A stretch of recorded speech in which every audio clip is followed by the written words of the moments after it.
அனைவருக்கும் இனிய வணக்கம். ஒரு குட்டி கதை. ஐரோப்பாவில் இருக்கக்கூடிய பல நாடுகளை வெற்றி பெற்றவர் யாருன்னு பார்த்தீங்கன்னா, பிரெஞ்சு தளபதி நெப்போலியன். அவருக்கு ஆப்ஸ் மலையை கடந்து அங்கே இருக்கக்கூடிய நாடுகளை வெற்றி பெறணும்னு ரொம்ப ஆசை.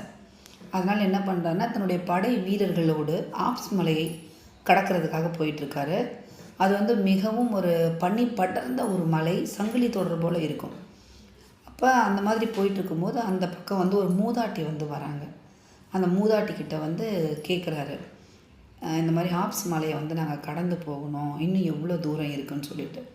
பாட்டி சொல்கிறாங்க, ஒழுங்காக திரும்பி போயிடுங்க, கடக்க முடியாது, அது பனி படர்ந்த இடம், யாரும் உயிரோடு இருக்க மாட்டீங்க, திரும்பி போயிடுங்க அப்படின்னு சொல்கிறாங்க. அப்போ என்ன பண்ணுறாருன்னா, தன்னிடம் இருந்த விலை மதிப்பில்லாத ஒரு நகை எடுத்து பாட்டிக்கிட்ட கொடுக்குறாரு.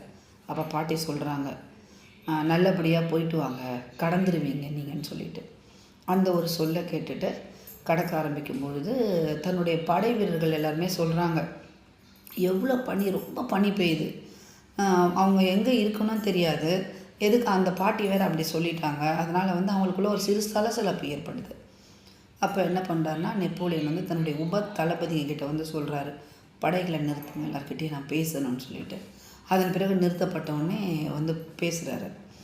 யாராவது ஆப்ஸ் மலையை பார்த்துருக்கீங்களா? யாருமே பார்த்தது கிடையாதுன்னு சொல்கிறாங்க. அப்போ ஆப்ஸ் மலையை என்னன்னு பார்த்தீங்கன்னா பாருங்கள், பார்க்கும் பொழுது இதை நம்மளால் கடக்க முடியாதுன்னு நினச்சிங்கன்னா நம்ம திரும்பி போயிடலாம். கடக்க முடியும்னு உங்கள் மனசில் பட்டுச்சுன்னா, தைரியம் இருந்ததுன்னா வாங்க நம்ம கடக்கலாம். ஆனால் அந்த மலை எங்கே இருக்குது, எப்படி பட்டதுன்றதை நம்ம பார்க்கணும் இல்லையா அப்படின்னு சொன்ன உடனே எல்லாருமே ஒரு மனதோடு சரி கிட்ட போய் பார்த்துட்டு முடிவை மாற்றிக்கலான்னு சொல்லிட்டு எல்லாருமே போகிறாங்க. போன உடனே இந்த இடையில் ஒரு மலை வருது, இந்த மலையான்னு கேட்குறாங்க. நெப்போலியன் சொல்கிறாரு, இந்த மலை கிடையாது அப்படின்னு சொல்லிட்டு. அதன் பிறகு ஒரு மலை வருது, இந்த மலையான்னு கேட்குறாங்க. இதெல்லாம் விட ஆப்ஸ் மலை ரொம்ப பெரியது அப்படின்னு சொல்கிறாரு. அதன் பிறகு அந்த மலையை சிரமப்பட்டு கடந்து முடிஞ்சு வராங்க. அதிலே ரொம்ப எல்லாருக்குமே ரொம்ப டயர்டாகிடுறாங்க.